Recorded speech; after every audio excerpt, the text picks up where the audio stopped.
Most people don't really appreciate how simple it is today to stay in contact with their loved ones. All you have to do is take your smartphone and choose one of the numerous messaging apps. But how did people keep in touch before smartphones with Face IDs and multi-megapixel cameras appeared? Around 30,000 years ago, closer to the end of the Stone Age – I wasn't around then – people lived in caves and knew nothing about iPhones. But they knew how to draw on the walls.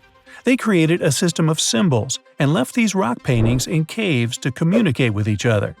It looked like some kind of ancient MMS. The paintings contained tons of useful information, for example, the first calendar or bits and pieces of history. Smoke signals were a cool way of long-distance communication. In Greece, they developed a system of alphabetical smoke signals around 150 BCE. All Greek letters were turned into numeric characters, and messages, SMS rather than MMS, were easily sent by two people holding torches. Let's not forget about runners. Greeks and Romans had some of their provinces so far apart that no smoke signal could be seen from such distances. That's why specially trained and lightning-fast people ran from place to deliver messages. Those were super important letters, like military orders or laws that had to be put into action immediately. If we continue with the comparisons, they were something like emails. Pigeons were also great at delivering messages. The pigeon post itself appeared in ancient times, but some enthusiasts keep using it these days as well, although more for fun than out of real necessity. The whole thing is based on the pigeon's natural ability to find their way back home. Keep in mind, though, that you just can't tie your message to any pigeon you spot in the street. It has to be a specially bred homing pigeon that knows how to navigate over long distances. In some areas, people communicated with the help of drums. These drums were so powerful that their sound could be heard in villages miles away. There was a special set of drum signals used to indicate important things. And it worked not unlike Morse code. This method of communication was invented by Samuel Morse at the beginning of the 19th century. All the letters of the alphabet were encrypted as sets of dots and dashes. Most people think that Morse code is an acoustic system of communication. But it can be visual as well, because you can share it as flashes of light. But let's skip some time – okay, it's a lot of time – and land in the middle of the 20th century. By that time, several decades had already passed since people started using radio for communication. It was time for something new and revolutionary. I know, right now you imagine the latest product of your favorite smartphone manufacturer. Not so fast. People could barely hold the first cell phones in their hands. The whole process of calling someone was heavy, and I mean it literally, uncomfortable and terribly clumsy. The ancestor of the modern-day cell phone appeared in Sweden in 1960. It was a far cry from your super slim smartphone. The device was incredibly bulky and heavy. It was actually not a one-piece phone, but a system known as Mobile Telephone System A. The thing was fully automated, meaning that it could be moved from one place to another. But for relocating it, you needed a car, because the handset was supposed to be mounted inside. Also, this mobile device needed an operator to forward the calls. So, you probably agree that a massive metal box accompanying you wherever you went somewhere by car wasn't a perfect example of wireless communication. The very first real cell phone call was made in 1973. That's when Martin Cooper, Motorola's senior engineer, called the rival company and told them he was talking on a cell phone. He didn't mention, though, that the device he used weighed 2 pounds, had an antenna, was about 9 inches long and 4 inches wide, and had a loving nickname, the Brick.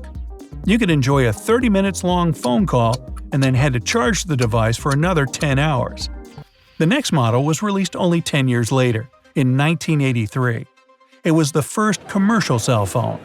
If a customer was ready to pay almost $4,000, they could get a phone with half an hour of talk time and 6 hours of standby.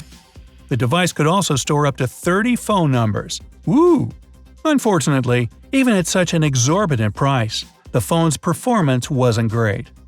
As you see, in the early days of cell phones, manufacturers had in mind business people types who drove fast cars and flew airplanes rather than the average Joe. That's one of the reasons why the first cell phones were mostly for use in cars. They just didn't fit into jeans pockets. Anyway, it was 1989, and the very first portable cell phone, Motorola MicroTac 9800X, appeared on the market. And yes, by saying portable, I do mean it could fit into a shirt pocket, if it was big enough. The device was black, plastic, and had a flip piece. Even though the phone was proudly called Micro, it was still more than 9 inches in length and weighed more than 12 ounces, which is as heavy as a can of soup.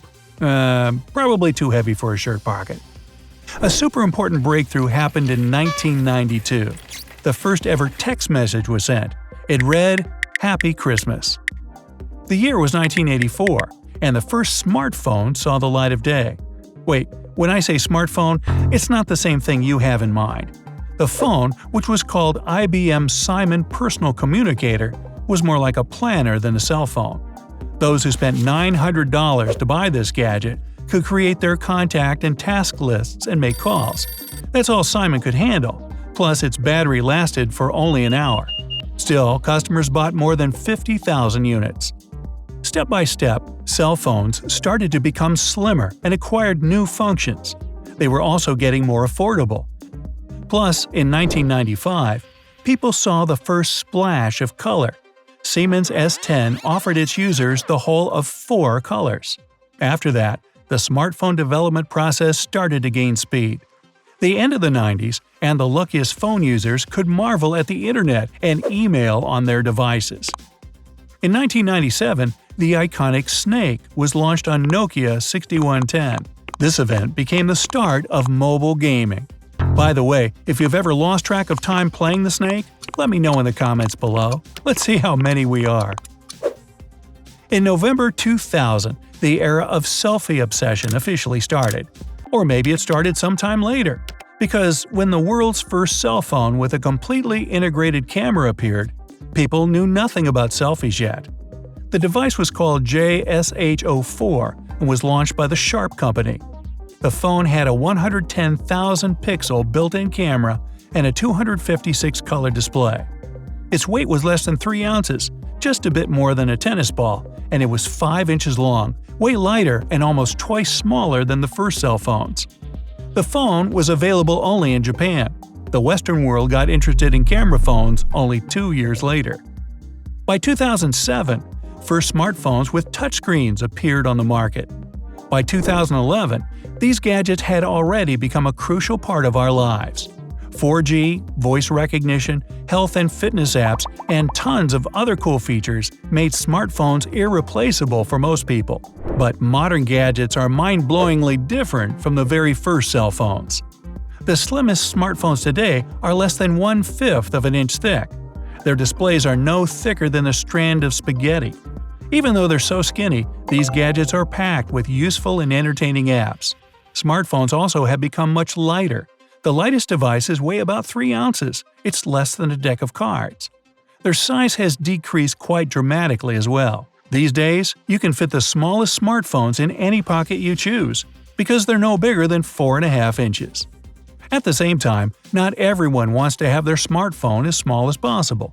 The larger its display is, the more convenient it is to watch videos and play games. That's why lots of gadgets have large size screens, being pretty light at the same time. The biggest phone displays reach 8 inches in length, which makes them almost as long as the first cell phones. Hey, if you learned something new today, then give the video a like and share it with a friend. And here are some other videos I think you'll enjoy. Just click to the left or right, and remember, stay on the bright side of life.